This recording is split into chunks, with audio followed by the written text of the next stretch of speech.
alimentaire. Avec votre permission, on va enregistrer la session.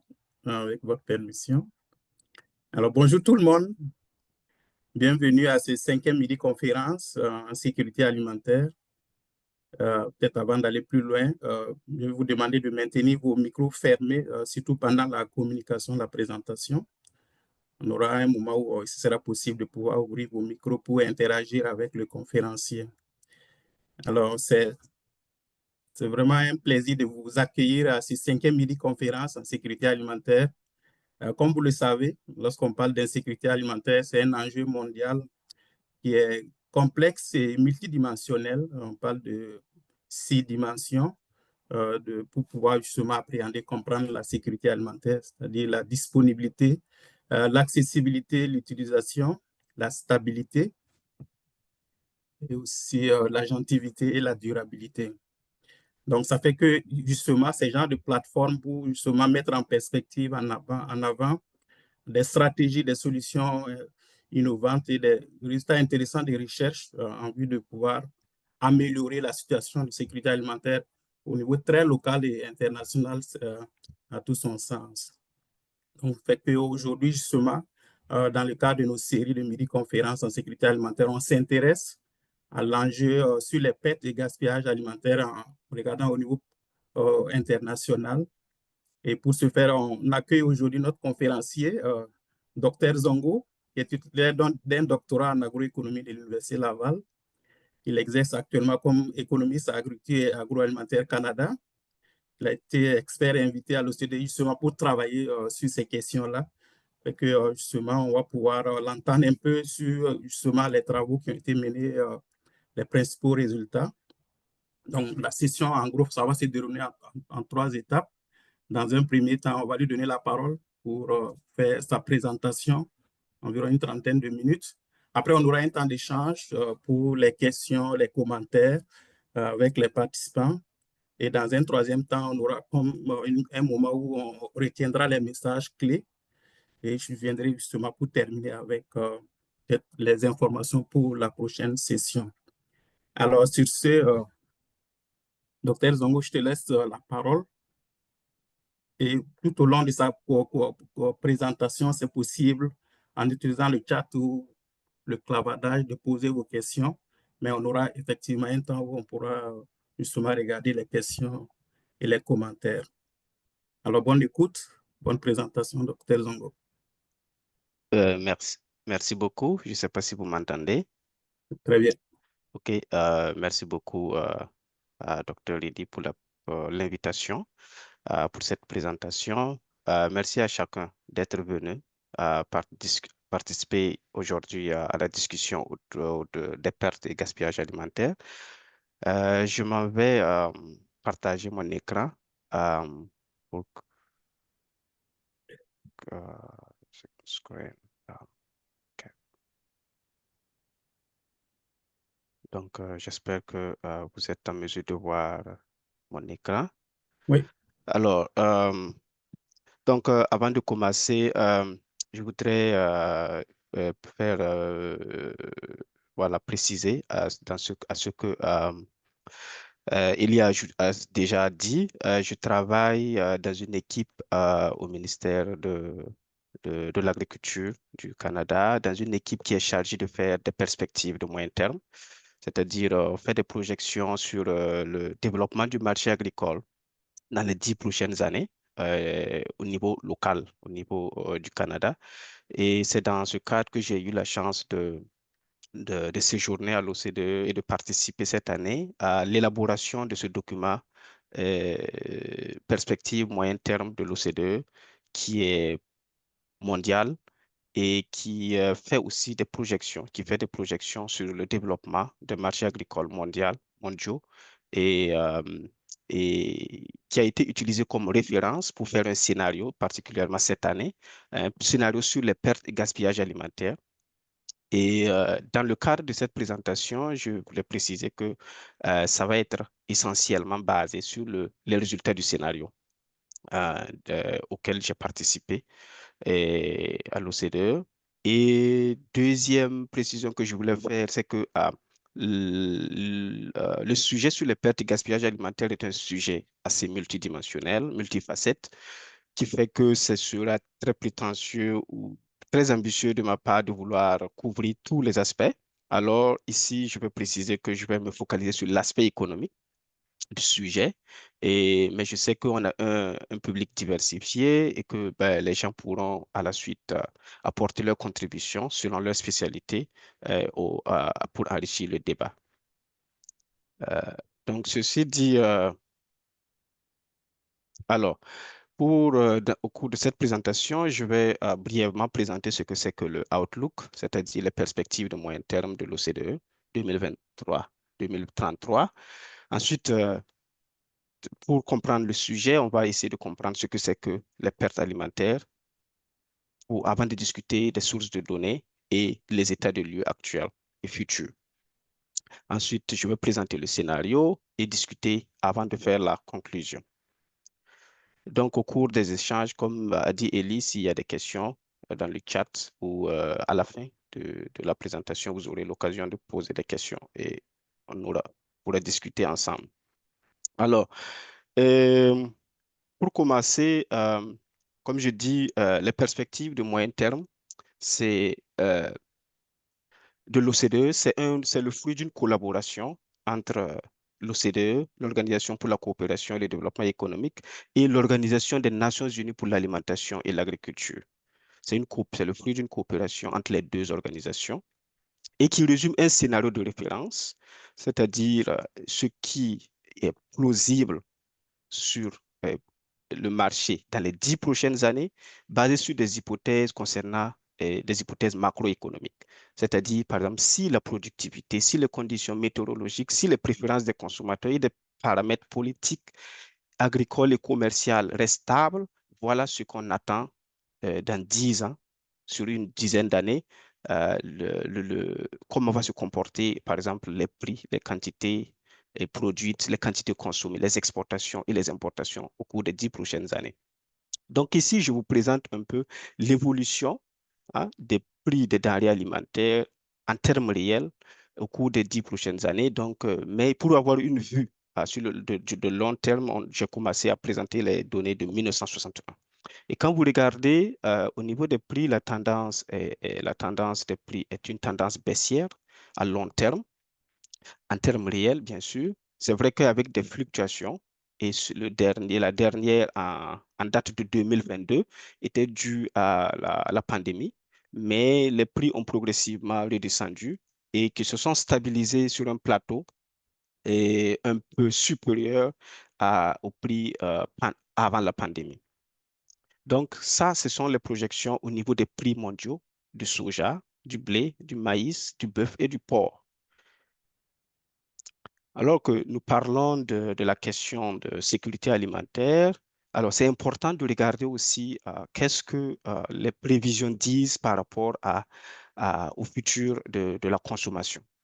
La consommation, c'est-à-dire l'apport calorique, ce que les ménages consomment en réalité. Donc, deux choses sur ce graphique.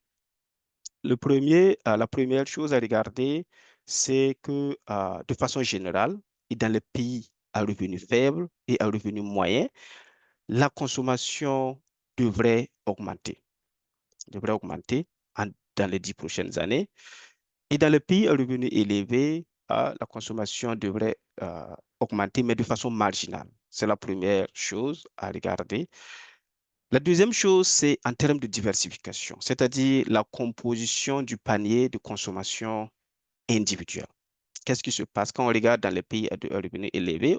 On voit que au niveau du panier du consommateur, il y a quand même une certaine diversification. Et même si cette diversification va rester stable, la consommation individuelle est composée d'un certain nombre d'aliments de base, d'une bonne proportion de produits animaux, une bonne proportion de graisses, de sucre, des fruits et légumes. Par contre, dans les pays à revenus faibles, c'est essentiellement les aliments de base qui constituent la source principale de calories. C'est ça qui est montré en bleu. Voilà. Et malheureusement, bien que la consommation devrait augmenter, alors cette diversification semble rester stable au cours des 10 prochaines années.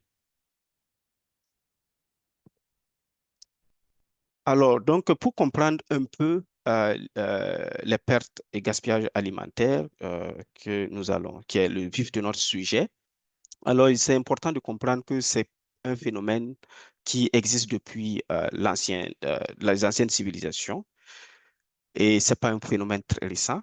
Et déjà, dans les anciennes civilisations avaient déjà trouvé des techniques de conservation telles que par exemple le séchage, le salage, la fermentation, hein, pour prolonger la durée de conservation des aliments et réduire le gaspillage alimentaire. Par contre, ces dernières années, ce qui a créé le déclic a été l'étude faite par le FAO en 2011, selon laquelle il y a un tiers de la nourriture qui est produite qui est gaspillée ou perdue. Donc, cela a constitué le déclic au niveau des Nations Unies qui s'est fixé dans ses objectifs de développement durable et notamment dans son cible 12.3, l'objectif de réduire de moitié d'ici 2030 les pertes et gaspillages alimentaires. Ensuite, le Programme des Nations Unies pour l'environnement a publié un rapport dans lequel il est estimé que 1 milliard de tonnes de nourriture ont été gaspillées dans le monde en 2022. Cela représente 19% de la production totale alimentaire. Et en termes de proportion, 60% de cette perte-là viennent des ménages. Donc, il y a ici le comportement des consommateurs qui est essentiel. Ensuite, il y a les 28% proviennent des services de restauration et 12% au niveau des ventes.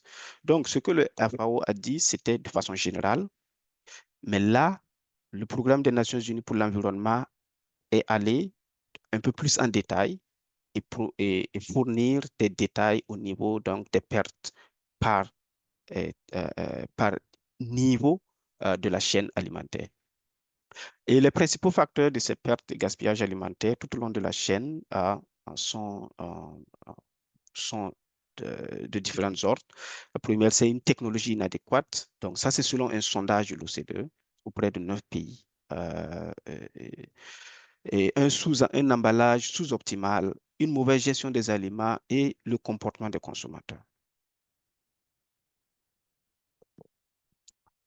Donc, pour bien comprendre comment les pertes et gaspillages surviennent le long de la chaîne alimentaire, je présente ici un tableau basé sur Lipinski et al. En 2013 qui montre un peu les différents stades de pertes autour de pertes et gaspillage tout au long de la chaîne alimentaire. Donc, il y a 5 stades essentiels. Il y a la production, au niveau de la production, au niveau de la manutention et le stockage, la transformation et l'emballage, l'approvisionnement des marchés et la consommation. Donc, au niveau de la production, c'est pendant ou immédiatement après, pendant, ou immédiatement ou après la récolte, immédiatement après la récolte à la ferme. Ça peut être les fruits abîmés pendant la cueillette ou le battage. Ça peut être aussi les tri en fonction des normes de qualité. Il y a des produits qui ne répondent pas aux normes de qualité. Ça peut être aussi les récoltes abandonnées dans les champs en raison d'une mauvaise récolte mécanique ou de forte baisse des prix et les poissons que les producteurs rejettent après les opérations de pêche, par exemple. Après cela, une fois que les produits arrivent au niveau de l'affaire, au niveau du stockage ou de la manutention, il y a encore des pertes qui surviennent et essentiellement, ça peut être des aliments comestibles mangés par les ravageurs, ça peut être les produits comestibles dégradés par un champignon ou une maladie, les bétails qui sont les morts de bétail durant le transport vers l'abattoir ou les poissons déversés ou dégradés. Donc, une fois alors arrivé au niveau du transformateur ou de l'emballage, il y a encore des pertes. Par exemple, le fait de renverser du lait pendant la pasteurisation, les fruits et les céréales qui ont été triés euh, non adaptés, le parage des bétails, les poissons renversés, et lors de la distribution aussi de marché, c'est-à-dire au niveau de l'épicerie, hein, y compris les pertes sur les marchés de gros, les marchés en gros et les marchés de détail. Cela peut être dû, par exemple, à la mauvaise qualité des produits, des produits qui sont périmés avant d'être achetés, des produits aussi endommagés. Donc, et finalement, au bas de la chaîne alimentaire, il y a au niveau des ménages et des restaurants, le gaspillage à domicile ou à l'entreprise de consommation, bien sûr, les restaurants, les services traiteurs. Et ça peut être les produits qui sont aussi de mauvaise qualité et les produits qui sont périmés à la maison que nous rejetons. Voilà. Donc, tout au long de la présentation, nous allons distinguer trois sortes de pertes et gaspillage alimentaire. La première, c'est au niveau de la production que nous appelons perte alimentaire. Voilà. Mais une fois quitté la ferme de production jusqu'à du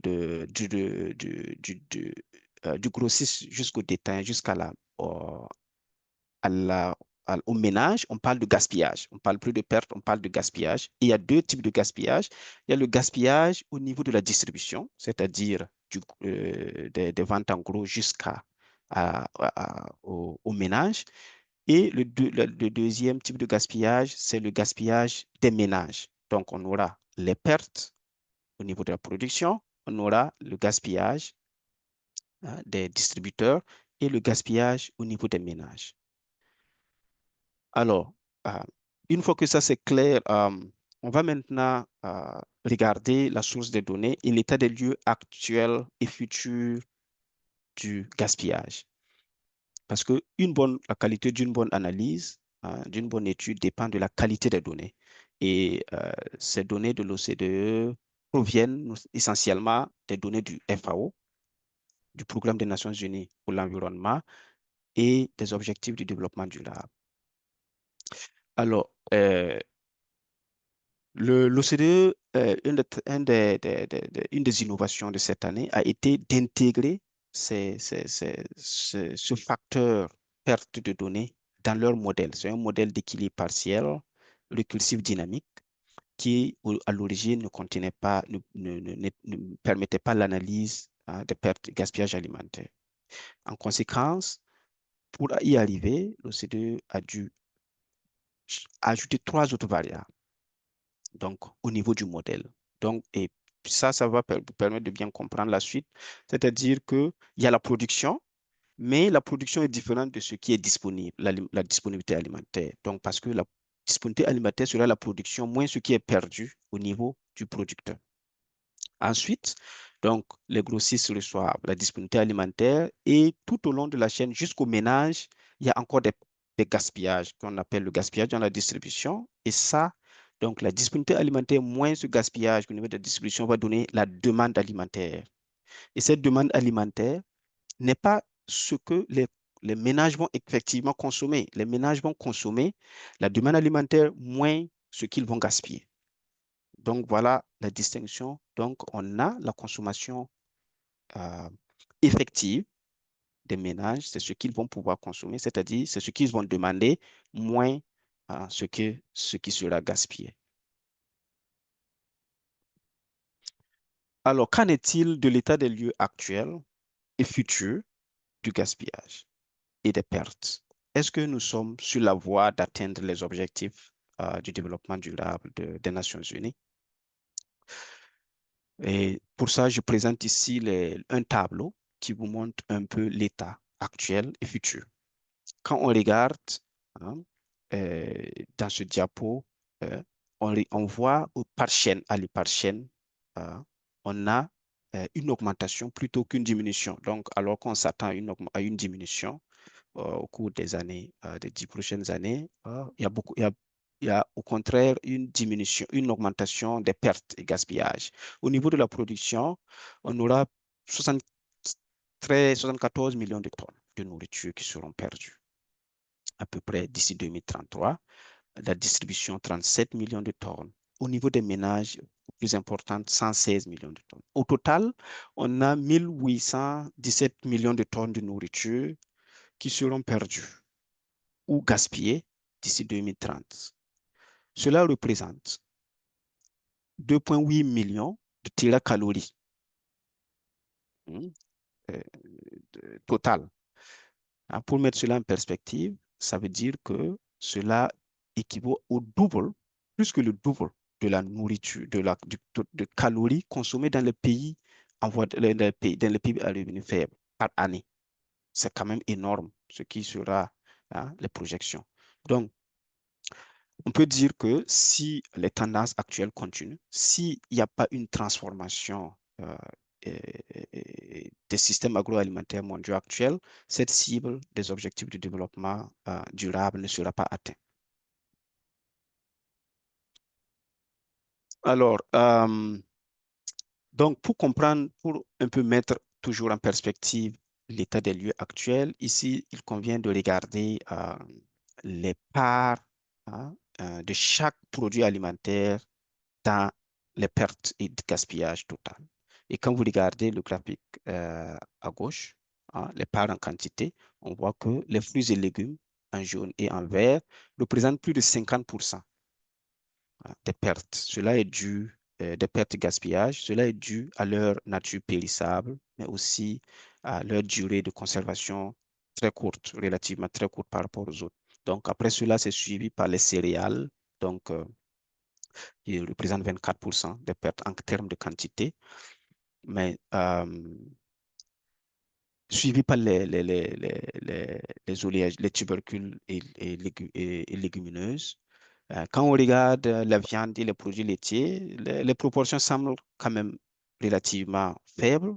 On pense que les gens ont tendance à gaspiller moins les produits qui coûtent cher. Voilà. Mais en termes de perspective de sécurité alimentaire, c'est important, en plus de la quantité, de regarder les parts en calories. C'est pour ça que ici, je présente à droite, bien que les céréales constituent 24% des pertes en quantité, en termes de calories, ils représentent 53% des pertes. Voilà, parce que les produits n'ont pas les mêmes apports calorifiques. Donc, les céréales apportent beaucoup en termes calorifiques. Et, et- et en plus des tubercules et des oléagineux. Donc, 53% pour les céréales, 11% pour les légumineuses et tubercules et 11% aussi pour les oléagineux. Voilà. Donc, sur ce graphique, on voit, je présente les pertes et gaspillages par type d'aliment et par chaîne et dans la chaîne.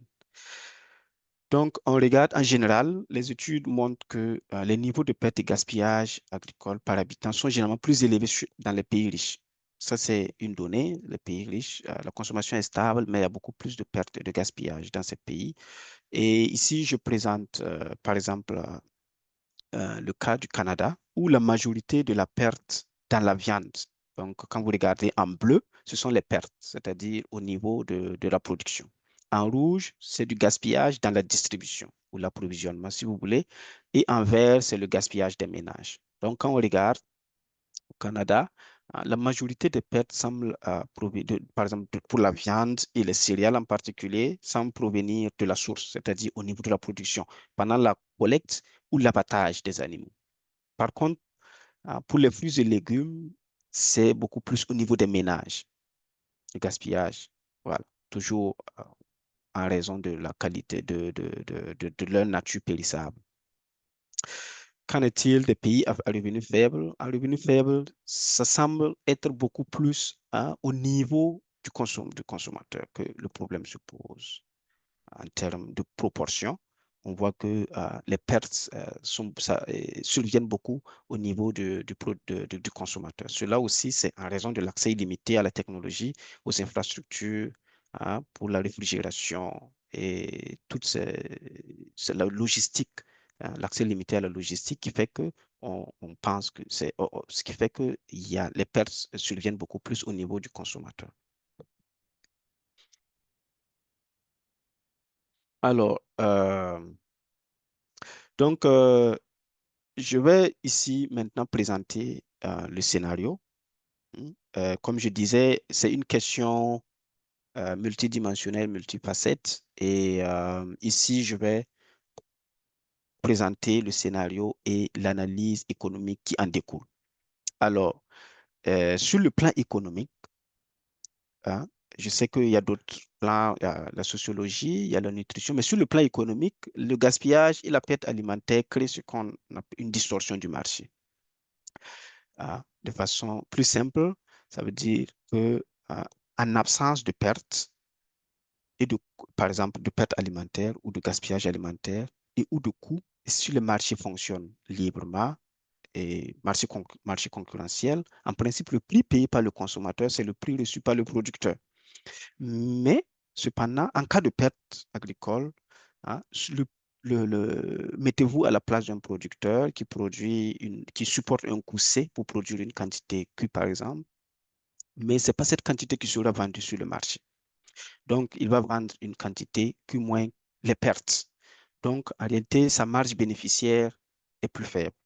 Donc, cela veut dire que le prix non observable en réalité qu'il reçoit n'est pas égal au prix payé par le consommateur. Ça, c'est l'interprétation, ça, c'est la distorsion que le gaspillage alimentaire crée sur le marché agricole. Alors, donc, dans le cadre de ce scénario, à l'OCDE, ils ont fait deux, euh, deux hypothèses de travail. La première hypothèse, c'est que si les producteurs, s'il y a des pertes au niveau des producteurs, c'est justement parce que c'est pas voulu. Voilà, c'est justement parce que le coût marginal pour éviter ces pertes-là est élevé. Donc, ou parce qu'ils ne maîtrisent pas la technologie pour ne pas perdre, hein, parce que leur marge bénéficiaire baisse. Donc, l'hypothèse est que pour réduire ces coûts, alors les producteurs doivent supporter des coûts d'investissement supplémentaires. Voilà, donc il y a des coûts que les producteurs vont devoir supporter si on veut baisser les coûts, le gaspillage et la perte. Donc, la deuxième hypothèse, c'est que cette perte et gaspillage alimentaire entraîne une baisse de la demande alimentaire. Encore, mettez-vous dans la peau d'un consommateur qui achète une quantité D de produits, mais qui en réalité consomme des moins ce qu'il gaspille. Alors, s'il arrive à réduire son gaspillage, alors il va demander moins parce qu'il y a plus de disponibilité, il va demander moins.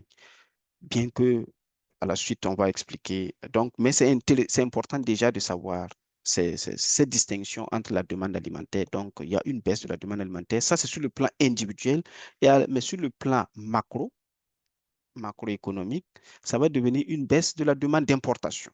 La demande et de la demande d'importation. Donc, qu'est-ce qui arrive sur les marchés internationaux? C'est qu'une baisse de la demande d'importation va induire une baisse des prix. Voilà, pour ajuster. C'est pour ça que ici, je présente ici les premières implications du scénario. Quand vous regardez à gauche, on a la viande, le prix des viandes et le prix des céréales à droite. Donc, en rouge, c'est le scénario de référence, c'est-à-dire si les conditions restent telles, s'il n'y a pas de réduction dans le gaspillage. Et en bleu, c'est la situation avec gaspillage, avec réduction du gaspillage, c'est le scénario.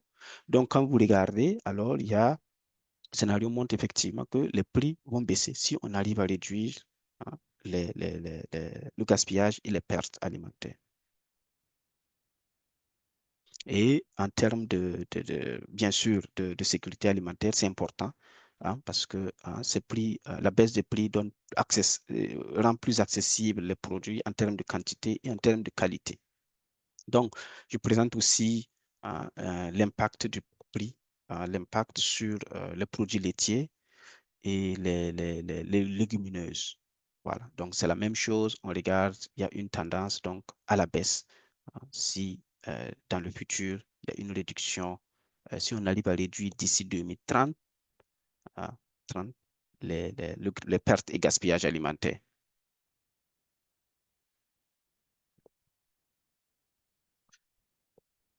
Donc ici, donc, après avoir regardé l'impact sur les prix, alors on va regarder comment cela va affecter la consommation effective des ménages. Et comme je l'ai dit, alors il y a deux il y a deux éléments importants ici.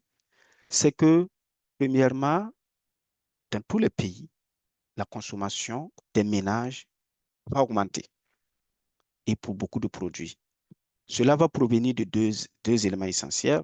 Le premier, c'est l'amélioration du gaspillage et des pertes. Parce que mettez-vous à la place d'un consommateur, il demande moins, c'est vrai, parce qu'il y a beaucoup plus de gaspillage. Mais la quantité réellement consommée va augmenter parce qu'il a réduit son gaspillage.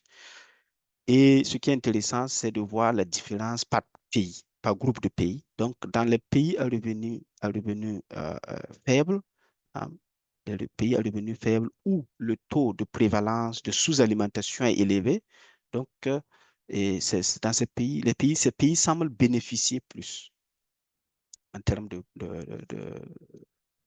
pourcentage et au niveau des bœufs, des légumineuses, des œufs, du blé et du maïs. Donc, le deuxième élément qui va permettre donc cette augmentation de la consommation, c'est la baisse du prix que nous avons vu. Donc, une baisse du prix favorise une augmentation de la consommation. Mais qu'est-ce que tout cela représente en termes d'apport calorique?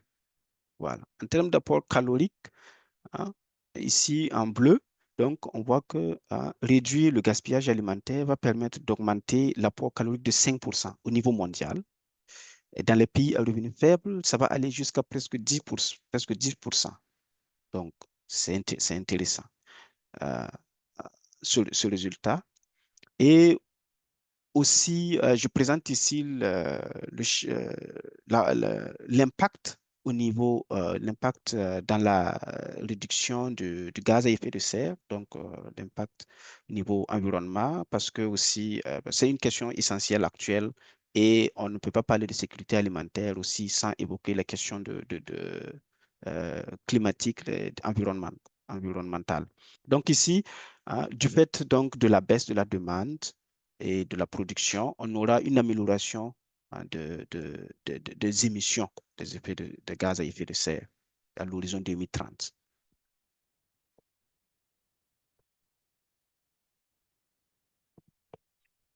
Donc, nous avons vu l'effet sur les prix, l'effet sur la production, l'effet sur les quantités, la consommation effective des ménages et la quantité calorique, l'apport calorique. Ici, nous regardons maintenant la production. Donc, euh, si les consommateurs, l'environnement et la question de sécurité alimentaire semble s'améliorer, ça pose quand même un petit défi au niveau de la production, des producteurs, du fait que euh, les prix vont baisser d'abord, voilà, mais aussi du fait de l'hypothèse sous-jacente donc à l'étude qui dit que les producteurs devraient supporter un coût pour faire baisser les pertes de gaspillage alimentaire. Donc, cette hypothèse, c'est une hypothèse stricte et qui désavantage un peu les producteurs. Donc, à ce niveau, les producteurs, on peut penser que les producteurs sont un peu lésés du fait, mais en réalité, cela va dépendre effectivement des coûts réels qu'ils vont supporter pour faire baisser euh, les pertes et gaspillage alimentaire. Mais aussi, il faut faire la distinction entre la production, c'est vrai que la production va baisser, entre la production et ce qui est vendu en réalité. Donc, il se peut que même avec la production baisse, mais la quantité vendue euh, va s'améliorer dans le futur. Cela veut dire que, pas essentiellement, ça ne veut pas essentiellement dire qu'il y a une perte au niveau des marges bénéficiaires pour les producteurs. Mais ici, je présente quand même que la réduction des pertes de gaspillage alimentaire va conduire à une baisse de la production mondiale. C'est d'ailleurs à partir de là qu'il y a aussi une baisse des émissions de gaz à effet de serre. Donc, de la même façon, ici aussi, c'est pour les produits laitiers et les oléagineux. On aura une baisse légère de la production. Donc, vu que nous parlons de sécurité alimentaire, alors je présente ici hein, euh, le scénario, comment le scénario va affecter hein, le nombre de personnes vivant en sécurité, en situation d'insécurité alimentaire. Donc, en bleu, on a hein, le scénario de référence, c'est-à-dire la situation sans réduction de perte de gaspillage alimentaire. Et selon les projections hein, actuelles de l'OCDE et du FAO, on aura 600 millions de personnes qui seront en situation d'insécurité alimentaire d'ici 2030. Donc, si, sans le scénario. Alors, en jaune, on a donc les résultats du scénario. Donc, on peut voir donc, que la réduction va réduire de 153 millions de personnes, donc ce nombre-là.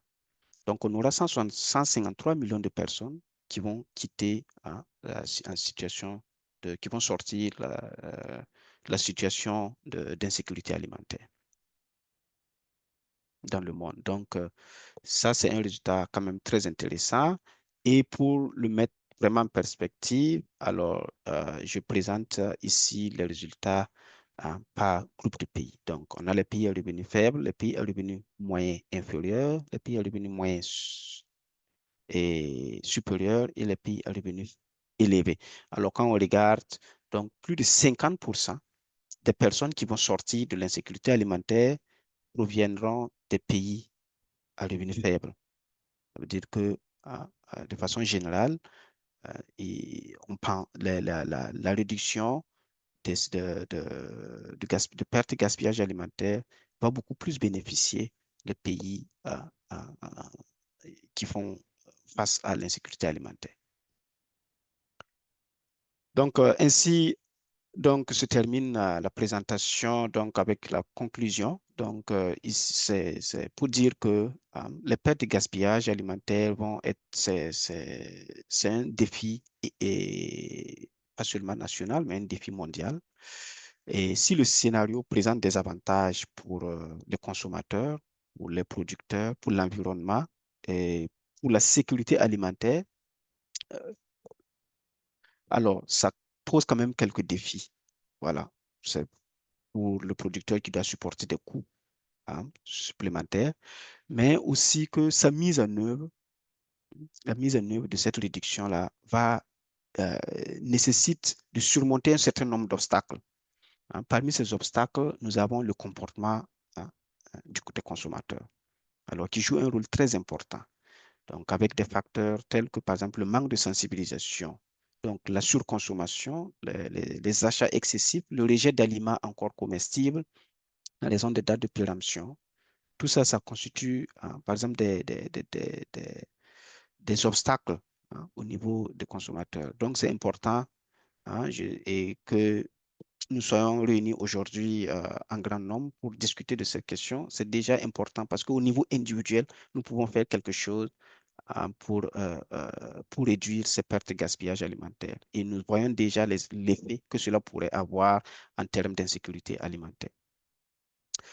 Donc, il y a aussi les inefficacités au niveau de la chaîne de distribution, notamment la chaîne d'approvisionnement, les chaînes d'approvisionnement qui sont fragmentées, les infrastructures inadéquates, surtout dans les pays hein, en développement, les pays en voie de développement, les défis logistiques ou le manque de circularité. Et pour surmonter tous ces obstacles, il va falloir des stratégies globales qui englobent des réformes réglementaires, hein, le développement d'infrastructures, surtout dans les pays à revenus faibles, l'adoption de technologies et l'éducation et la collaboration afin de parvenir à des réductions significatives des pertes de gaspillage alimentaire. Donc, sur ce, je vous remercie. Merci beaucoup, Dr Zongo, pour cette présentation très pédagogique. Merci. Alors, on va passer à la deuxième étape, matière questions. Je sais qu'il y a quelques questions au niveau du chat. Euh, Tu tentes OK. à arrêter le partage, c'est ça? Ah, tu veux que j'aille? Non. Oh, non, je ne peux. Ok, pardon.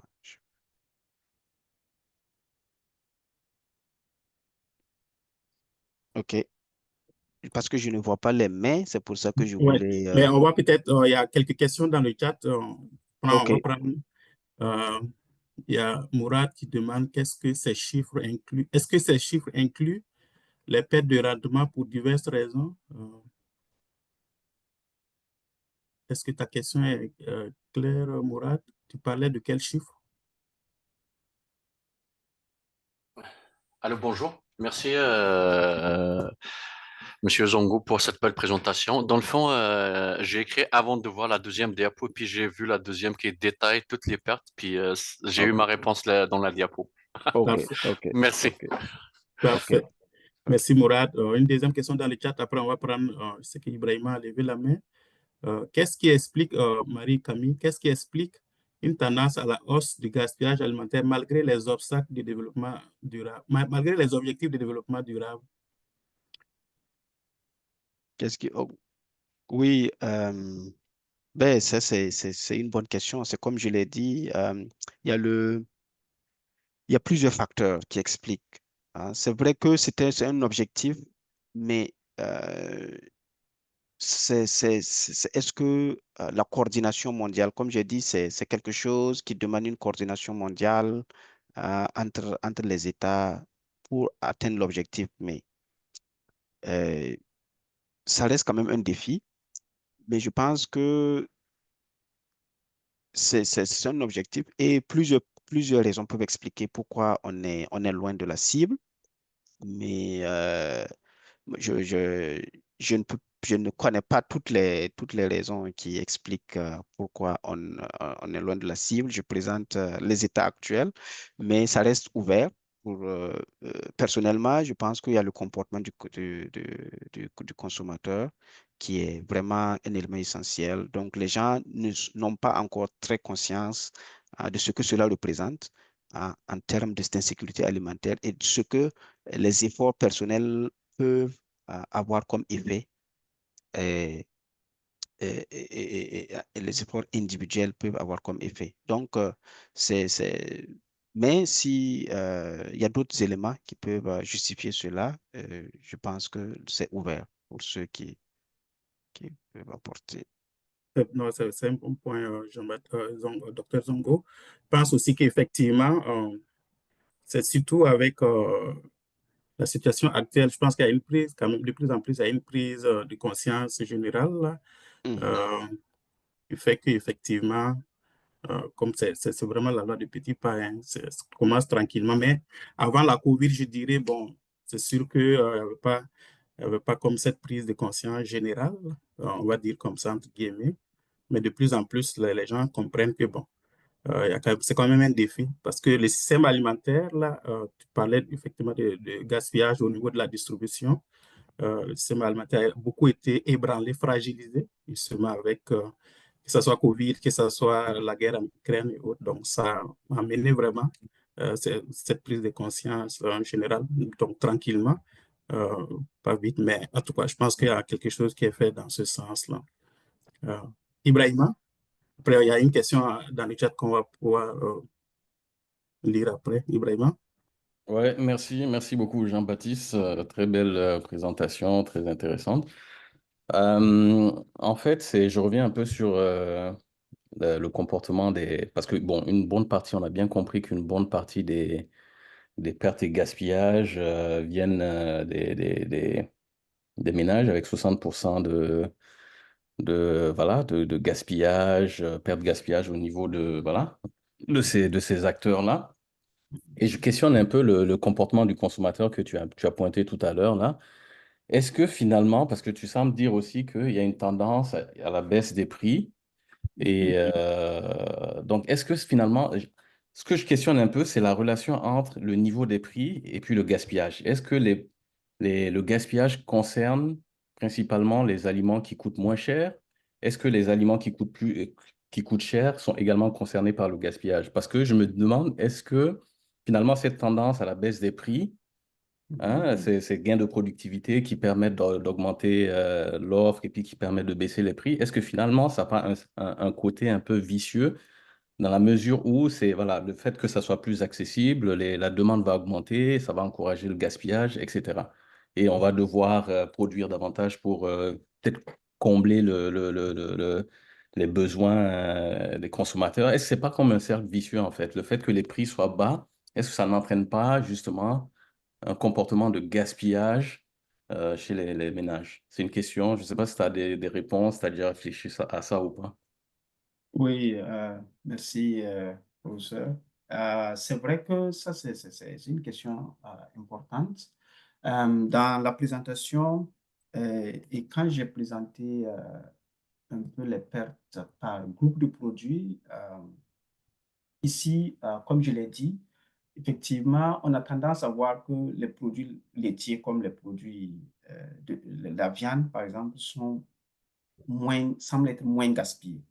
Donc, c'est ça, ça rejoint un peu ce que tu dis. Ça semble être que les gens ont tendance à gaspiller moins, ce qui coûte cher.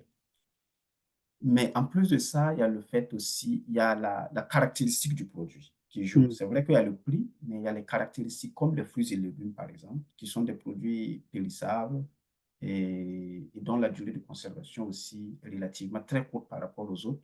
Ce sont des produits qui sont plus enclins à être gaspillés. Mais ça reste que le prix joue un élément essentiel. Si tu payes quelque chose de cher, c'est précieux, tu as tendance à moins le gaspiller, effectivement. Je suis d'accord avec ce point ce point. Excellent. Mais ça va demander le fait que ça soit moins cher, le gaspillage devrait aussi, on devrait intégrer ces questions dans l'éducation parce que bien que ça soit accessible, moins cher, si tu sais à quoi ce que cela représente en termes, par exemple, d'impact à ton niveau individuel, bien que ça soit accessible, moins cher, ça va réduire énormément le phénomène. Excellent. Je vais prendre une question dans le chat et après, je vais passer la parole à Rita.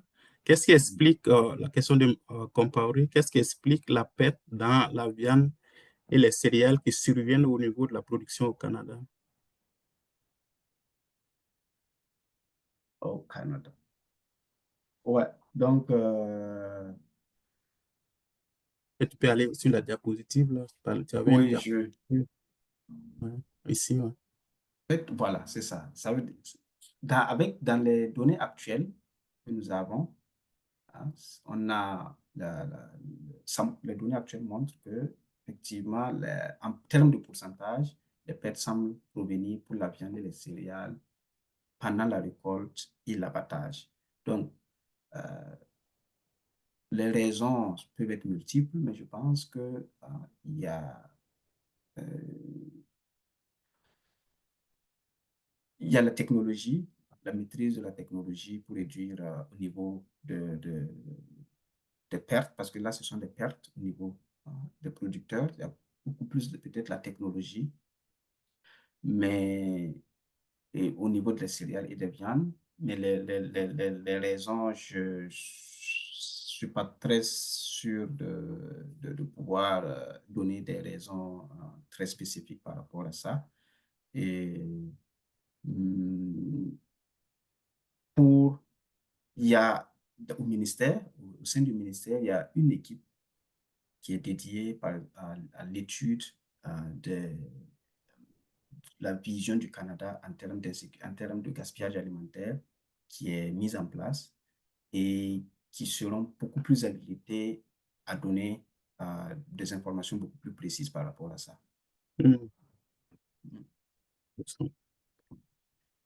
Professeur Lota? Oui, bonjour Jean-Baptiste, bonjour à tous et félicitations pour la présentation. Moi, j'avais deux questions. La première, tu as monté les tendances de gaspillage et tu montres qu'en fait, si rien ne change, ça augmente à tous les niveaux. Donc, tu as indiqué en valeur, est-ce qu'en pourcentage de la production, ça baisse ou pas? C'est ma première question. Et ma deuxième question, c'est qu'à la fois pour tes pertes comme pour ton gaspillage, en fait, le climat va impacter en fait les choses. est-ce que les scénarios dans la modélisation, finalement, vous introduisez cette dimension, en fait, donc de tendances climatiques qui seront changeantes et qui vont faire peut-être que on aura plus de pertes et de gaspillage. En tout cas, au moins les 3 premiers segments, là, le lien est Oui, clair, en fait, entre les extrêmes climatiques et puis les pertes et gaspillages. Donc, je ne sais pas si vos scénarios intègrent la question climatique. question climatique. Merci. Oui. OK. Merci. Merci. Je peux... Voilà, c'est ça. Non, voilà, ici, là, Oui. Dans le tableau, non, pas ça. le tableau que tu viens de passer. Voilà, c'est ça. OK. Ce Voilà, le tableau, En, oui. tableau. en termes de pourcentage de la production, ça allait être vraiment intéressant de le montrer, effectivement, parce que ça, c'est en valeur. C'est ça. En valeur, mais en termes de pourcentage de la production, je vais regarder. Mais je crois que oui, en termes de pourcentage, on est en train de s'éloigner des objectifs du développement durable. Mais je n'ai pas présenté les pourcentages en termes de production. Ça allait être vraiment bien de le voir. Parce que la production aussi, on projette une augmentation de la production. Mais je pense qu'en termes de pourcentage aussi, ça devrait augmenter. Ça devrait augmenter. Maintenant, par rapport à la question climatique, il faut dire que dans le modèle de l'OCDE, il n'y a pas, explicitement, non pas explicitement formalisé l'impact du changement climatique par exemple, dans la fonction de production. En dehors du fait qu'il y a, dans la fonction de production, on prend en compte le changement de technologie, c'est-à-dire que hein, ces questions de changement de technologie, des questions de changement climatique aussi, il y a une certaine adaptation des producteurs par rapport au changement climatique dans le futur. Mais explicitement, il n'y a pas un facteur qui prend en compte, par exemple, comment le changement climatique va affecter la production. Par contre, ce qui est présenté ici, c'est le résultat en termes d'émissions de gaz à effet de serre. C'est-à-dire, on sait par exemple, au niveau du bétail, quelle est la quantité de gaz à effet de serre qui sont produits par quantité produite, par quantité de bétail, par exemple. Donc, à partir de là, une fois qu'on fait des projections sur les quantités produites, on peut et extrapoler les quantités de gaz à effet de serre qui seront produites. Par conséquent, si on réduit, on peut extrapoler la réduction de gaz à effet de serre qui va en résulter. Mais il n'y a pas explicitement un modèle, dans le modèle, un facteur climatique qui change en dehors, bien sûr, du paramètre technologique d'adaptation des producteurs dans le long terme. Je ne sais pas si j'ai répondu. Ouais. Élie, je peux faire un petit commentaire avant que tu passes très Oui, court. Mais c'est certain que c'est important parce que si on oui. prend les pertes, il suffit qu'on ait un événement extrême pendant que les producteurs n'ont pas eu le temps de ramasser, je ne sais pas moi, le maïs ou le blé qu'ils ont fauché là. Donc, direct, on a des pertes. Donc, si on a un accroissement de nos événements extrêmes, en fait, nos Oui, fruits, dans les autres dimensions aussi, nos fruits, nos mangues vont pourrir plus vite avant d'arriver à la transformation. c'est Donc, nos probabilités de survenance d'événements extrêmes et d'événements de plus en plus extrêmes, en fait, ça doit être intégré. Par contre, si vous en tenez compte avec le fait que les producteurs adoptent des technologies, bon, je vais acheter cette partie. oh, Et puis, c'est un bon point, JB, docteur Zongo, parce que même dans des zones aussi à conflit, souvent où bon, les producteurs vont produire, mais parce que peut-être qu'il faut peut-être se sauver, parce qu'il y a, s'il y a une menace qui est là et qui est évidente, ben, le producteur ne peut pas forcément peut-être avoir le temps de rester pour peut-être récolter sa production. Ça peut être des pertes aussi. Hein. Tout bien dans les sûr, bien zones sûr. vraiment où c'est fragile, là où c'est pas évident. Donc, ça fait que finalement, c'est le point de Ibrahima. Hein, il y a finalement, beaucoup L'interaction. d'interrelations avec certains facteurs. Ouais. Je sais qu'il y a plusieurs autres mains levées. Madina. Madina, après, ça va être Ousmane. Ouais. Madina? Bonsoir, vous m'entendez? Oui. La soirée. Oui. Vraiment, La question? Oui. voilà, c'est avec beaucoup d'intérêt j'ai suivi Monsieur Zongo, Docteur Zongo. Voilà. Maintenant, j'ai une question.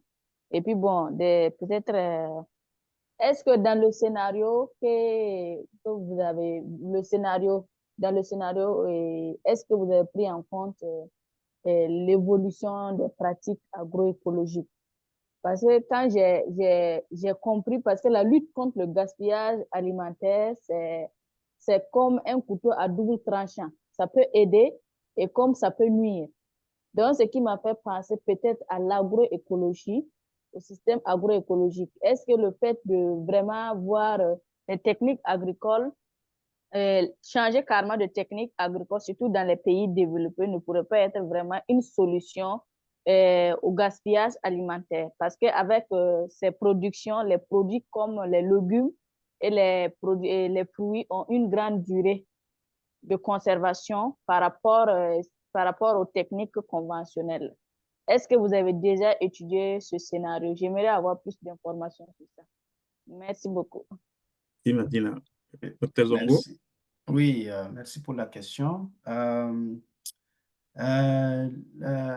Le côté agroécologique, je n'est pas explicitement aussi dans le modèle. Comme je dis, c'est un sujet quand même assez général et qui est multidimensionnel, qui a beaucoup de facettes. Ici, c'est vraiment le côté économique qui a été analysé, mais je suis parfaitement d'accord que ces facteurs climatiques ou surtout agroécologiques pourraient aider, surtout en termes de durée de vie des aliments. Parce que l'un des éléments essentiels ici, c'est aussi qu'on perd beaucoup parce qu'il y a dans la durée de vie des aliments, hein, les gens rejettent par exemple des aliments qui à consommer de préférence avant telle date. Mais de plus en plus, je pense que dans l'éducation, on essaie d'intégrer dans l'emballage, de mettre en plus de juste de préférence, on peut mettre à consommer de préférence avant et aussi à consommer jusqu'au. Voilà. Ça, ce sont des petites spécifications qui pourront peut-être aider à réduire le gaspillage. Donc, si la prise en compte agroécologique peut aider à étendre la durée de vie des aliments, de la date de péremption, ça va beaucoup aider. Je suis d'accord. Excellent. Ousmane? Ok, félicitations, Dr. Dongo. C'est une excellente présentation, là, donc j'ai beaucoup aimé. Merci. Donc, je vais aller rapidement avec la question. Bon, ça, moi, ma question rejoint et puis celle de Lota.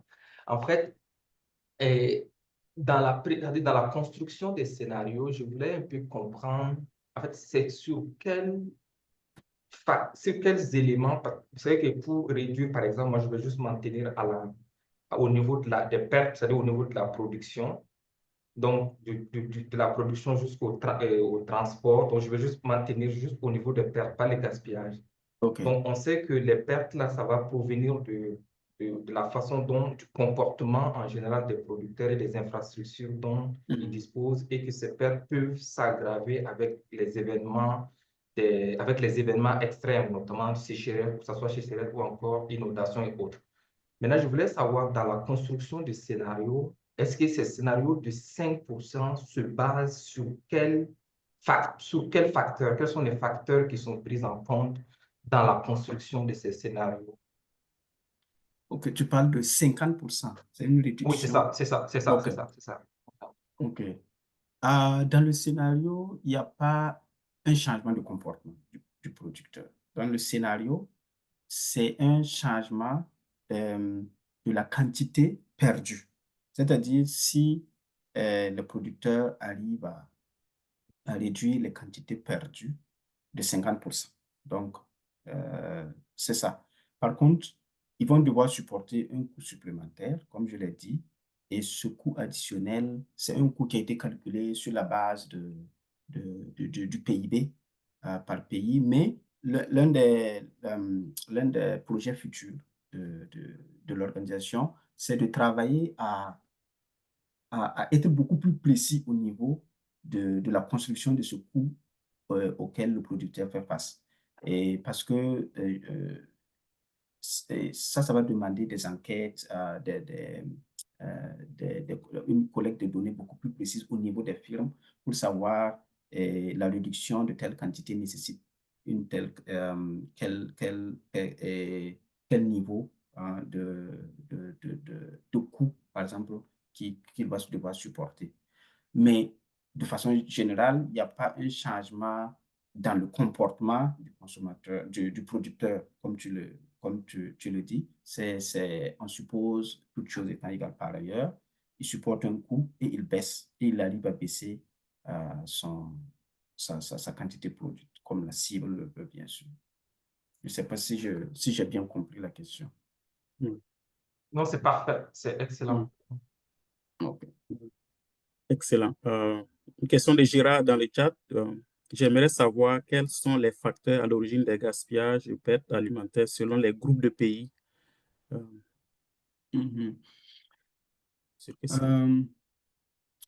Les facteurs, comme on dit, j'ai dit, dans les pays à faible revenu, les facteurs principaux sont des facteurs, l'accès limité à la technologie et à l'infrastructure.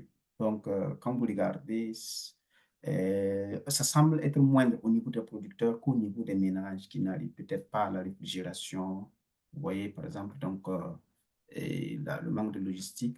Mais dans les pays développés, dans les pays à revenus élevés, c'est beaucoup plus, voilà, un problème aussi du comportement du consommateur. Ça peut être des excès dans les achats. Vous voyez, dépendamment de, comme le disait Professeur Bokoum, l'accessibilité, le prix, les gens, c'est accessible, les gens ont tendance à négliger peut-être, voilà, et à faire beaucoup de pertes du fait que c'est accessible et moins cher pour certains. Donc, dépendamment des pays, il y a plusieurs raisons. Donc, je ne sais pas si c'est la question, si c'est ça la question. Et c'est ça, effectivement, les raisons sont différentes dépendamment du type de Par pays. rapport, voilà, de chaque pays. Alassane, une question, juste une question. Oui, bonjour tout le monde. Merci donc, Dr. Zongo, vraiment de la clarté donc, de la présentation. Bon, moi, j'avais une question. C'était à propos donc, de la situation des pays à faible revenu. Dans l'une de tes diapos, tu as dit que donc, on constate que le gaspillage est plus élevé donc, que les pertes au niveau donc, de ces pays à faible revenu. Mais moi, j'ai pensé que si on prend par exemple les pertes, bon, d'après ce que tu nous as défini comme perte, on constate plus les pertes au niveau de la production, manutention et stockage, transformation et emballage. Donc, si on prend par exemple le volet production, du fait aujourd'hui que les producteurs n'ont pas accès à l'information climatique, il y a le problème des pistes de production. Au niveau, par exemple, de la transformation, on sait que les unités de transformation ne répondent pas à certaines normes, problèmes d'emballage et consorts. Ne pensez-vous pas que les problèmes persistent mieux au niveau donc, des pertes qu'au gaspillage? Ça, c'est un. Bon, l'autre, c'est juste une petite contribution concernant les facteurs que vous devriez prendre en compte lors donc, de la mise en place du scénario. Donc, il est important aussi, pendant donc, ce scénario, donc, prendre en compte de l'origine des pertes. Par exemple, un producteur A peut subir par exemple, une perte liée par exemple au changement climatique et qu'un autre producteur, par exemple, subit une perte liée donc à autre chose. Donc, je pense que les coûts que ces derniers doivent supporter ne seront pas les mêmes. Là aussi, je pense que c'est important aussi de prendre en compte donc, voilà, ces éléments-là. Merci. Excellent. Ouais. C'est bon. Merci pour la contribution. C'est C'est intéressant et ça rejoint un peu ce que le professeur Luther disait aussi par rapport au changement climatique qui a un effet sur le gaspillage selon, par exemple, la sécheresse ou l'humidité, plus d'humidité, plus de chaleur peuvent être des sources de perte. Et je suis d'accord. C'est vrai que en termes de modélisation, il y a beaucoup de choses qu'on ne peut pas faire dans un modèle. C'est ça qui fait que il y a des hypothèses qu'on fait et on pense que ça donne une tendance, même si c'est pas, ça ne reflète pas le monde réel. Voilà. Donc, il y a un peu de limitation au niveau du modèle de ce qu'on peut faire. Mais c'est important ce que tu as dit, c'est vrai. Excellent. Une question dans le chat. Quel est le rôle de l'éducation nutritionnelle dans la lutte contre le gaspillage alimentaire? Je pense que ça faisait partie de tes recommandations là. Voilà, ouais. Ouais, donc de plus en plus, il y a des pays qui essaient d'intégrer ça dans les curricula. Donc, pour dire déjà dès l'enfance, sensibiliser sur l'effet que cela a dans le monde. Donc, je pense déjà que cette prise de conscience est déjà importante. Aussi au niveau des centres de formation des cuisiniers, des chefs cuisiniers, donc d'intégrer cette notion qui n'était pas d'abord. Donc, il y a des pays qui sont déjà, des pays avant-gardistes qui sont déjà commencé des projets comme ça. Excellent. Mourad?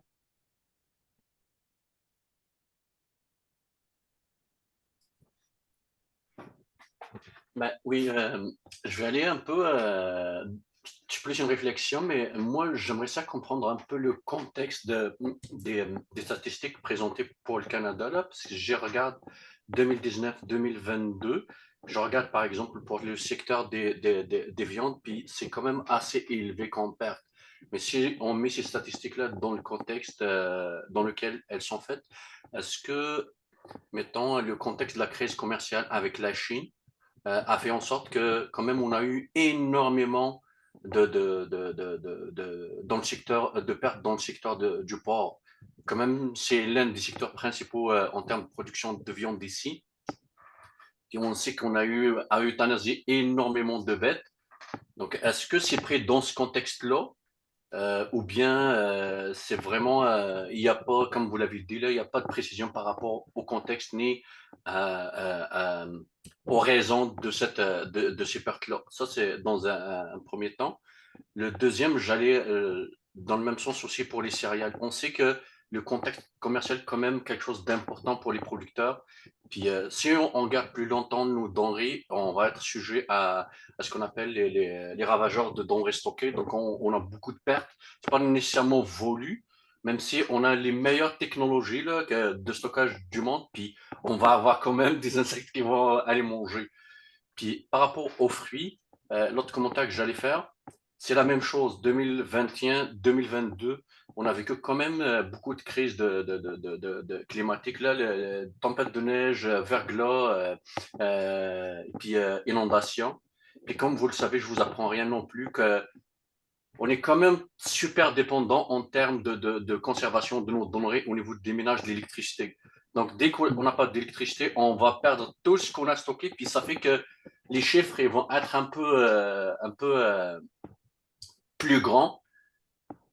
Est-ce que, c'est ça la question est simple, est-ce que c'est pris dans le contexte dans lequel ces chiffres-là ils sont sortis ou bien on les prend et puis on n'analyse pas le contexte? OK. Merci pour la contribution. Pour le Canada, ce que j'ai présenté, c'est en moyenne de 2021-2023. Donc, ce que tu dis par rapport à la prise, commerciale avec la Chine, en fait, ici, ce sont des pourcentages que j'ai présentés. En fait, les pourcentages en termes de perte totale. C'est pas, par exemple, quand je prends, par exemple, les pertes de viande, céréales, fruits et légumes, la viande, par exemple, quand je prends la viande, la viande, les pertes et le gaspillage, la viande semble être perdue au niveau de la production en général. En général, en termes de pourcentage. Ici, je n'ai pas mis les quantités. Donc, il faut que je regarde les quantités pour voir s'il y a vraiment un effet crise commerciale qui a affecté. Mais là, c'est juste présenter l'état des lieux de ce que est, en termes de pourcentage, ce que les pertes représentent par rapport au gaspillage. Voilà. Pour le Canada spécifiquement, je pense que, et je propose ça à Dr. Sawadro, à Eli, si tu peux entrer en contact avec l'équipe qui est chargée de la question à l'intérieur, qui ont le mandat par rapport à ça. Ils ont beaucoup plus d'informations et beaucoup plus de détails pour répondre à des questions spécifiques du Canada, par exemple. Là, c'est vraiment des questions de pourcentage pour donner une vue d'ensemble de ce que le gaspillage. Mais je suis aussi, par rapport à une de tes questions sur les PEP qui sont indépendantes par exemple, de la volonté du producteur. Oui, ça aussi, ça veut dire que dans les solutions que nous recherchons, il y a aussi le fait que, comme je l'ai dit, c'est un phénomène qui existe depuis longtemps, depuis l'ancienne civilisation. Ce n'est pas tout qui dépend qui peut être résolu. Donc, l'essentiel, c'est de pouvoir minimiser. Il y a des pertes qui ne dépendent pas forcément du producteur. Oui. Excellent. Donc, ça répond à une des questions ici. Quelles sont les techniques de réduction de pertes et de gaspillage à différents niveaux, production et distribution? Je pense que tu réponds en même temps à cette question. Guy, vas-y avec ta question, une seule question. Est-ce que Guy, tu es là? Effectivement, bonsoir, c'est Mamoudi Panel. Oui. Ouais. Vas-y. Et merci beaucoup. Donc, voilà. OK, bonsoir, c'est membre du panel. Et merci à Dr. Zongo pour cette belle présentation. Je pense que l'une de mes questions est déjà posée dans le chat. Mais donc, peut-être ici, en parlant, donc d'ailleurs même avec cette dernière diapositive, en parlant donc au Canada, avec la majorité de la perte alimentaire dans la viande et les céréales, je voudrais savoir en réalité, est-ce qu'on a mené donc des politiques de sensibilisation et éducation au niveau des consommateurs? Parce qu'en réalité, avec ces pertes, vous parlez d'ici 2033, on aura plus de 18 millions de tonnes. Est-ce qu'on a organisé des conférences partout pour sensibiliser donc les consommateurs, tout en cherchant que donc au niveau de ces pertes-là, ça fait partie donc du changement climatique. Dès que c'est pourri, et avec les conditions météorologiques, le changement climatique touche avec cette chaleur ardente, donc l'odeur va changer avec la circulation du vent. Et donc moi je me dis pourquoi pas donc de mettre des conférences partout au niveau des milieux scolaires, mais aussi au niveau des places publiques pour mieux conscientiser donc voilà la population canadienne. Merci beaucoup. Oui, merci, M. Gay. Je veux dire, ce n'est pas seulement au Canada, ça devrait être partout dans le monde. C'est une bonne solution et c'est ce que nous avons commencé, bien sûr, avec ce type de présentation. Je pense que, comme je l'ai dit, chacun à son niveau peut faire quelque chose. Et c'est énorme par rapport à quand on le prend de façon sur le plan global. Mais ces conférences, ce que j'ai présenté ici, ce n'est pas un résultat du Canada, c'est pour tous les pays. Donc, c'est juste cette diapo qui montre un peu en termes de proportion. Mais le phénomène du gaspillage est un phénomène mondial qui touche tous les pays. et tous nos pays. Et il va falloir donc une coordination mondiale pour le résoudre. Et pour ça, je suis d'accord qu'on peut faire la sensibilisation est essentielle. Oui, pas seulement au Canada, mais dans le monde entier. Excellent. Docteur Zongo, moi j'ai une question là, c'est que c'est un scénario intéressant, certainement à améliorer. Mais est-ce que vous aviez comme regardé en termes de coût monétaire pour justement implémenter ça? Ça coûte combien en termes monétaires? Est-ce que vous êtes rendu là?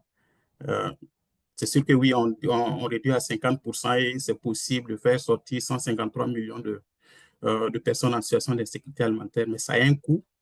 Ça coûte combien tout ça?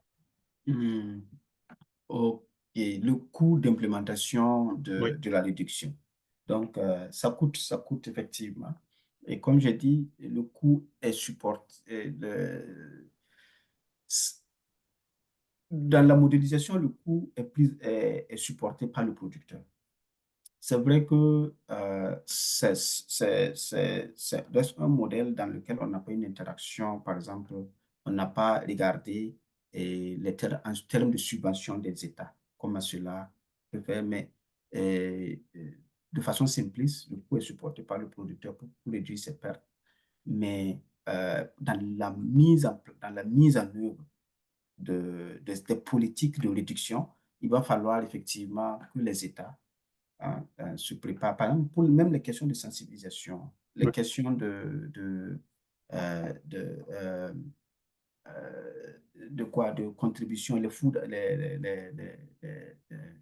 banques alimentaires, tout ça pour mettre en place, tout ça, ça va demander des coûts. Mais le modèle n'a pas estimé ces coûts. Mais c'est sûr que dans la mise en œuvre de ces politiques, les pays vont devoir, et les pays se sont engagés. Les pays se sont engagés dans et comme vous avez vu, il y a un effet aussi sur l'environnement. Donc, en plus de la sécurité alimentaire, un effet sur l'environnement qui est devenu une question cruciale et mondiale. Donc, ça fait que les pays pensent que c'est important. Les coûts sont moindres par rapport aux bénéfices. Excellent, excellent. Mais il y a d'autres questions dans le chat, mais désolé, le temps me fait défaut. Je vais prendre la question de Jourdain. Oui. Vous me recevez? Oui. Oui. Super. Déjà, merci beaucoup au conférencier. Beaucoup de clarté et de précision. Et ma question, j'ai trouvé une partie de la réponse quand tu répondais à Ousmane.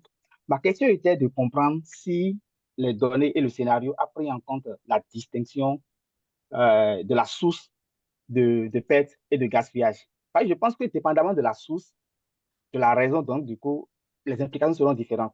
Je m'explique un peu. Il y a une partie qui est due au comportement alimentaire, donc on achète et puis on jette, on mange une partie et on jette.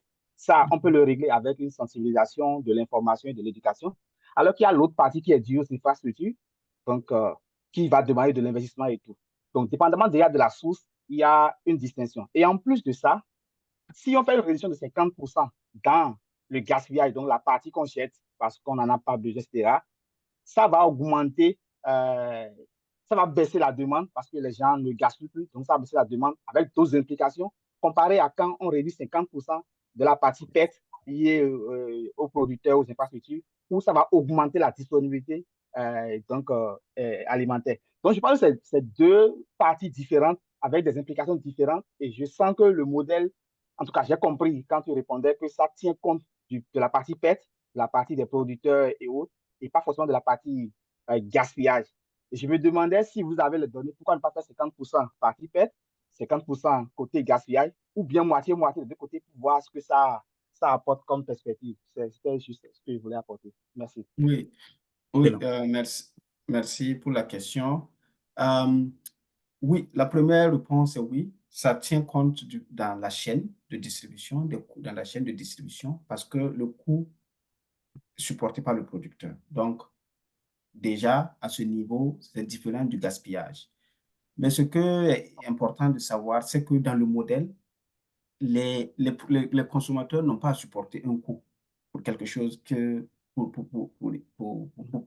importe. C'est les producteurs dans le modèle qui produisent avec un coût et qui mettent sur le marché. Donc, les consommateurs, s'ils arrivent à réduire leur consommation et leur gaspillage, c'est à leur avantage. Il n'y a pas de coûts supplémentaires qu'ils doivent supporter dans le modèle. Par contre, au niveau des producteurs, oui. Et je suis aussi d'accord du fait que même au niveau des producteurs, il y a une différence qui peut être faite par type de perte. Parce qu'il y a des pertes qui sont indépendantes, il y a des pertes qui vont demander beaucoup plus de coûts que d'autres qui vont demander beaucoup plus de coûts pour réduire. Il y a des pertes qui vont demander moins de coûts. Mais le reste du gaspillage, dans le gaspillage, on suppose qu'on peut améliorer le gaspillage sans avoir à supporter un coût. Parce qu'on ne dit pas d'éliminer totalement, on dit de réduire de moitié. Donc, ce que le modèle fait comme hypothèse, c'est qu'il est possible qu'au niveau de la distribution ou au niveau du consommateur, on puisse réduire de moitié sans avoir à supporter un coût. Voilà. Donc, le coût, par contre, c'est au niveau du producteur. Donc, c'est pour ça qu'il n'y a pas besoin de donner des poids du coût, de distribuer le poids du coût entre producteurs, distributeurs et consommateurs.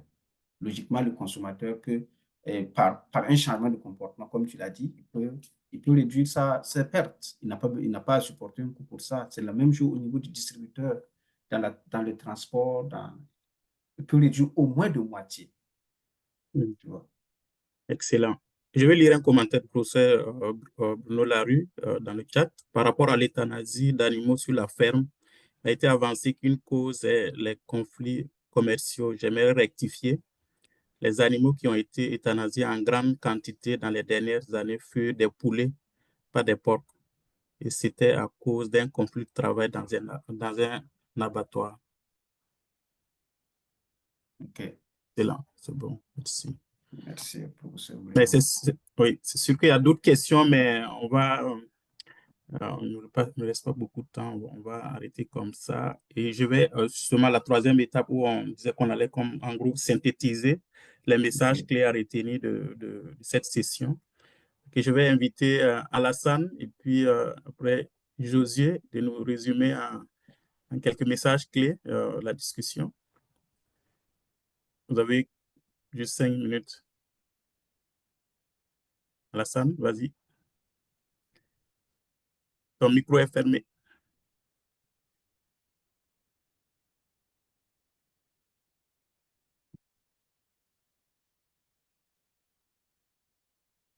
Oui, c'est bon?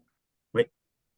Voilà, donc rebonjour tout le monde. Voilà, donc, et comme tu l'as dit, à la fin de chaque conférence, donc, il va falloir donc faire une petite mise au point, c'est-à-dire sous forme de synthèse.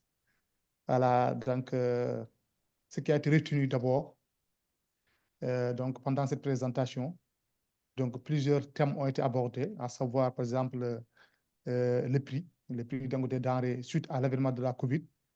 Donc, et que ces prix aussi pouvaient impacter donc le prix accessibilité. Donc, cela veut dire que si donc il y a une perte et un gaspillage alimentaire, cela donc peut impacter donc les prix des denrées sur le marché. Et donc, les ménages à faible revenu donc pouvaient avoir des problèmes donc d'accessibilité donc alimentaire, surtout l'accès donc économique. Voilà. L'autre aussi, c'est à propos donc des pertes et gaspillage alimentaire tout au long de la chaîne alimentaire. Donc, on a vu que ce que la FAO, donc le programme des Nations Unies pour l'environnement, ont dit sur ça. Le programme des Nations Unies pour l'environnement a montré que presque 1,05 milliard de tonnes de nourriture ont été gaspillées dans le monde en 2022. Et si jamais donc des mesures ne seront pas prises, donc cela donc pourrait entraîner donc des conséquences au niveau donc de la sécurité alimentaire des ménages. Voilà. L'autre aussi, c'est en ce qui concerne les pertes et gaspillages alimentaires selon le revenu des pays. Donc, le constat qui a été fait, que dans les pays donc, à faible revenu, donc le gaspillage est plus élevé donc, que les pertes alimentaires, contrairement donc, à certains pays où c'est le contraire. Par exemple, au Canada, on a vu qu'il y a les pertes, il y a beaucoup de pertes donc, au niveau abattoir et au niveau des parcelles. L'autre constat, ce qu'on a constaté aussi, que les fruits et légumes, les pertes ne sont pas les pertes alimentaires ne sont pas les mêmes par rapport donc au type de denrée. Donc, ici, on a constaté qu'il y a plus de pertes au niveau donc, des fruits et légumes, vu que ces denrées sont très périssables et que leur durée de conservation est très courte. Donc, ces derniers, donc, il y a, voilà. Donc, au Canada, par exemple, particulièrement au Canada, on a vu que contrairement à la viande et aux céréales qui sont majoritairement perdues ou gaspillées pendant la récolte et l'abattage, les fruits et légumes sont beaucoup plus gaspillés au niveau des ménages. Bon, face à tous ces éléments, donc, l'OCDE, en collaboration donc, avec la FAO, donc, a mis en place un scénario basé sur deux hypothèses. La première hypothèse, c'est celle qui concerne donc, les pertes chez les producteurs pour donc, faire face donc, à certains coûts. Et la deuxième hypothèse, c'est celle qui concerne les pertes et gaspillage alimentaire qui pourraient donc baisser la demande alimentaire. Voilà, donc en fonction donc, du scénario qu'ils ont mis en place, donc ils ont fait une projection d'ici 10 ans pour que ces pertes et gaspillages soient réduits afin que les ménages donc, puissent être donc, en situation de sécurité alimentaire. Donc, parmi les plusieurs actes de solutions donc, ont été mis en place, à savoir donc, la sensibilisation et l'éducation. Donc, pourquoi pas donc, sensibiliser les producteurs et les consommateurs du gaspillage alimentaire.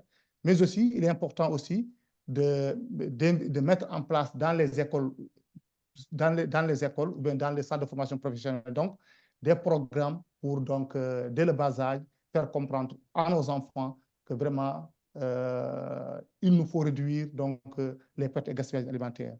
Mais aussi, je pense que en concernant aussi, comment dirais-je, toujours dans le volet donc, solution, dans le volet donc solution ou plus d'action, en plus donc de la sensibilisation donc, et de l'éducation. Donc, il va falloir aussi élaborer donc, des solutions de façon collective entre tous les partenaires, à savoir étatiques, ONG, entreprises. Il y a aussi le volet réglementation, essayer de régulariser donc, sur la destruction des aliments et réviser donc, les normes d'étiquetage. Des fois, par exemple, dans les produits, on voit, par exemple, consommer jusqu'au tel, meilleur avant tel. Donc, il faut revenir donc, sur cette réglementation.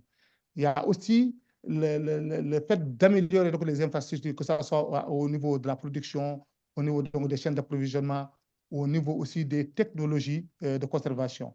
Voilà, c'est important aussi, surtout dans les pays à faible revenu où les ménages n'ont pas accès donc, à l'électricité. Il va falloir donc mettre en place donc, ces systèmes, des programmes ou bien des politiques d'électrification pour permettre à ces ménages de pouvoir conserver donc, leurs produits donc, à long terme.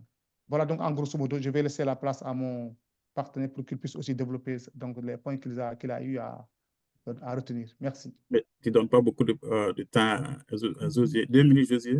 Merci. Ok, merci beaucoup à vous. Très belle présentation aussi au docteur Jean-Baptiste. Merci bien à vous. Et je pense que quand même, la qualité des discussions illustre vraiment la pertinence du sujet. Donc, nous pouvons simplement retenir de votre présentation qu'environ un tiers de la production alimentaire est perdue ou gaspillée chaque année. Et les ménages sont essentiellement responsables de ces pertes-là, à 60% environ, tandis que les services de restauration et le commerce du détail contribuent respectivement à 28% et 12%. Et comme ça a été également présenté, les fruits et les légumes sont les denrées les plus concernées dues à leur nature périssable. Plusieurs facteurs expliquent ces pertes-là, notamment une technologie inadéquate, des emballages inefficaces ou inappropriés, une mauvaise gestion alimentaire et les comportements des consommateurs également voilà, qui justifient ça. Et ces pertes ont des impacts considérables sur la sécurité alimentaire mondiale. Donc, la bonne nouvelle, c'est que si une réduction de 50% de ces pertes gaspillage alimentaire était réalisée d'ici 2033, cela permettra quand même d'économiser environ 28 millions de teracalories, ce qui aidera essentiellement à nourrir d'autres personnes tout en réduisant également de 4% les émissions de gaz à effet de serre. Toutefois, pour atteindre aussi ces objectifs-là, en se basant bien sûr sur l'objectif des ODD, l'objectif 12.3, cela nécessite également des changements significatifs dans les systèmes agroalimentaires mondiaux, ainsi que des investissements importants dans les infrastructures et la sensibilisation des consommateurs. Donc, je vais m'arrêter sur ces quelques mots. Merci. Merci à vous deux, merci Alassane, merci Josué. Merci tout le monde. Un grand merci, Dr Zongo, pour la présentation, la belle présentation. Merci d'avoir répondu aux questions. Il y a des questions, malheureusement, qui n'ont pas pu être, bon, on n'a pas pu répondre, on n'a pas pour faute de temps. C'est sûr que certainement, je pourrais te transférer ces questions-là. Voilà. Puis, c'est ça, c'est certainement, bon, il faudra continuer à réfléchir. Et puis, c'est sûr qu'il y a beaucoup de points qui ont été soulevés, les questions d'intégrer les aspects de changement climatique, extrêmement importants. Finalement, d'enrichir finalement le scénario. Il y a une question qui a été posée, mais on n'a pas eu le temps, mais les aspects de marché. Donc, est-ce que un scénario sur, au niveau des marchés, est-ce que, bon, ça pourrait pas être intéressant aussi à regarder? Donc, bref, c'est sûr que c'est un enjeu et qui interpelle tout le monde. Je pense que tous, autant que nous sommes qui avons participé à ça, nous sommes des relais d'information aussi. On parlait de sensibilisation et autres, donc il y a beaucoup de travail à faire, chacun en ce qui le concerne. Encore grand merci. Et puis, j'ai partagé le visuel. J'ai partagé le visuel pour la prochaine session, le 24 octobre. Là, on va être au niveau très local. Derrière la porte. Ouvre. Allô, Alassane? On va être au niveau très local dans une commune de Bénin pour regarder en gros ce que les femmes font, donc pour justement améliorer la sécurité alimentaire à un niveau très local. Donc, on prend rendez-vous ensemble pour le 24 octobre. Je vais vous envoyer les informations pour se connecter. Encore un grand merci et au plaisir de rester en contact. Ensemble, nous faisons reculer l'insécurité alimentaire. Ouais. Merci beaucoup. Merci à chacun pour la discussion.